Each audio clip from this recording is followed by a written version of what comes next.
In a follow-up segment tonight, we have been following the pro-life group Live Action, which has conducted a number of undercover stings in abortion clinics and Planned Parenthood facilities across the country.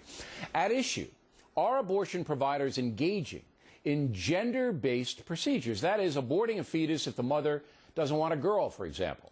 The latest sting in Arizona. Actually, I'm trying to get pregnant. Okay. I just want to terminate this pregnancy because of the gender. Like I said, because don't tell us that. We don't want to know, because one of the things on here says, yeah. Oh, I didn't see what. Yeah, it says that you are not doing this because of race or sex. Oh. Oh, I initialed everything without reading. No, that's fine. That's better because. Okay. There's so I just shouldn't say that anymore. Yeah, don't say that. Wait, why? Because state law says we cannot do a termination on somebody just because of race and gender. All right, so what the woman should have done, as soon as that undercover person said, I want to abort the fetus because of a gender, she said, look, you have to leave. We don't do that. Obviously, she didn't. Now, that clinic is in Phoenix. Another sting conducted in Tucson, pretty much the same result. The two clinics are both members of the National Abortion Federation, which has close ties to Planned Parenthood. Joining us now from San Francisco, Dr. Mary Davenport, the president of a pro-life physicians group. Let's talk about the business of abortion. What's the National Abortion Federation? I never heard of that before today. What is that? Well, the National Abortion Federation is a trade group of some 440 clinics that provide abortions in the U.S. So they're a business association, and they lobby at the federal and state level for basically loosening abortion regulations and having a favorable business climate for abortion and increasing, Okay, are they tied to Planned Parenthood? Do they work together? These Planned Parenthood is a member of the National Abortion Federation, all right, as well as other the abortion, clinics and individuals. The abortion industry, and that's what it is. I mean, I'm not, it's an industry, has a lobbying group that goes to politicians and says, hey, lay off restrictions. Now, in 2008, according to the Guttmacher Institute, there were 1,201,000 abortions. 1,200,000 abortions in the USA. It's a lot of abortions. Total money generated by the industry, $600 million a year. Is that about right? Or perhaps more than that. 9% of abortions are second trimester abortions, and they cost anywhere from $1,500 to $17,000 if they're very, very late abortions. So there are doctors in the United States. Somewhere in that neighborhood. It's always been quoted to me that most American doctors will not perform abortions. Is that true? If we're talking about OBGYNs, the majority don't perform abortions. Do you know what the stat is? Do you have a percentage on it?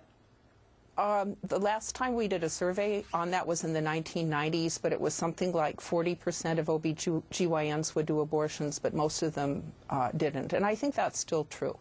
All right. I would like to know. I think another study needs to be done on that. Okay, but there are enough doctors who will do it, and some of the doctors, their whole practice is abortion, correct? Yes. As we saw in Kansas with Tiller and those kind of guys that just do it. Now, on gender-based abortion, we now have 3 pieces of videotape in abortion clinics where the counselor says, just don't tell me. Do you believe that this is what's going on all over the place? I think it happens in certain communities more than others. There have been some recent studies in San Francisco and also Vancouver, and in particular in certain ethnic groups, Indian Americans, some Chinese Americans, less so in other groups. But there are some groups that really, really want to have a boy, and especially the second and the third child, if they have 2 girls, they will do sex selection abortions, and in a lot of states, it's perfectly legal. Okay, in some states it's legal, in some states it isn't. So in California, somebody wouldn't have to conceal that. They could just say. Right, and in Arizona, where we just showed the tape, it is against the law. But, look, this is what's going on. And then when you have the underage thing, who the father is, if the father is over 18, it's got to be reported. It isn't being reported, on and on and on. It just seems to me, doctor, and I know you're a pro-life person, so it's a loaded question, but I'm going to give it to you anyway. It seems to be an unsavory thing that I just get the feeling this whole industry, I don't know. How do you see it? Well, the people that are in abortion clinics favor abortion at any stage of gestation, no matter what the reason. So they purport not to judge the woman for whatever she wants to do. And why don't you concur with the that? other Why thing don't you that also why don't you believe in unfettered abortion? You used to do abortions yourself. Why don't you believe in that? quite a long time ago. Well, the main reason I object to abortion is the taking of a human life, and if you actually perform abortion, So you had a conversion there's no way you along can get the around way. that. You had a conversion along the way at some point. I did.